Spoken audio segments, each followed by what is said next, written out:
Dome Sports Talk worldwide with some news from the world of boxing. So y'all know what time it is. You ain't in a rush to get concussed. Now it's May 5th and it's about to be on and popping later on this evening in the heavyweight division.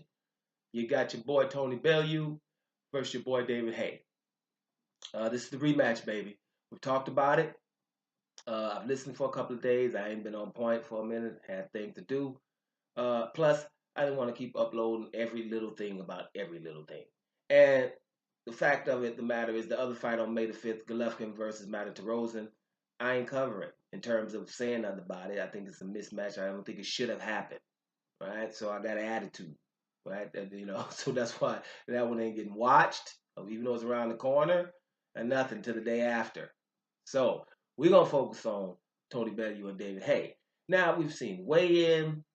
We've seen them, arguing. They got one of them, Tony Bellew push David Haye. All those things you're gonna do before a fight. Guys don't like each other, but you can bet your bottom dollar these boys respect each other from that first fight. It is what it is, and Tony Bellew respected David Haye as a fighter the whole time.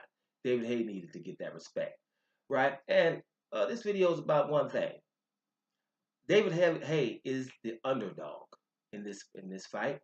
I told you guys I'm going for David Haye slightly anyway because I think he's a dangerous fighter through the years. I just think injuries have derailed him. But in this fight, Tony Bellew, I have a newfound respect for Tony Bellew, and I kind of like him too. But I would like David Haye to win this fight. But now that he's the underdog, I really would like David Haye to win this fight. I think that would shake things up. I think it would shake things up.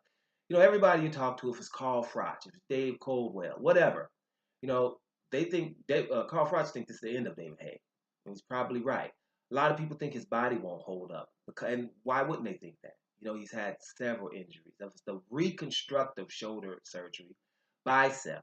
We know he had the toe issue, whatever. We know he's ruptured his Achilles. So the man, you talking about getting here, hitting on a guy who's resilient and everything holds up. And we also know that David Haye wants to take him late. All these things, when you put it together and listen to most of the pundits and everyone else that's involved in boxing, I sum it up as to being, general consensus here is David Haye's the underdog in this fight. That's probably good for David Haye. Going to a fight as an underdog. That hasn't happened to him since Vladimir Klitschko.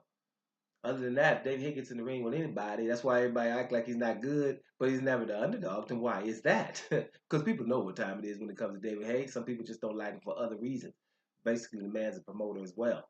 I just get a tendency to not liking the boxers that promote themselves and make their own money. I don't know what we don't like about that, but whatever. I think David Haye is the underdog in this fight. If his body holds up and he's done the right training, which I think he has, I think he can win this fight.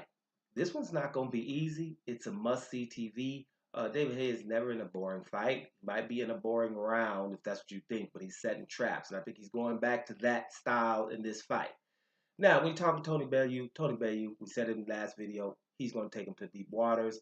Tony Bellew's resilient, and he totally believes in himself, right? He has David Haye's ex-trainer, Dave Colwell, who's a good guy. And they just think David Haye's a shell of himself. And judging from the last fight, they would not be wrong. So I don't think they are really totally afraid. They're on their P's and Q's, but they're thinking pretty much like last fight. If we can get him past 5, 6, 7th round, then we're going to probably take over. So let's see what happened. I got David Haye by late knockout, which means round 9, 8 or 9 knockout. Or, and I'm going to have an or Tony Bellew going to knock him out late, like say 11 or 12. I don't think it's going to go the distance this fight, right? Let's see, I'm going to probably be wrong on that. And if I'm wrong, I'm definitely put on my wrong hat. So they're getting dust on it, all right? So, Dome Sports Talk, worldwide, and I'm about here. Enjoy the fight.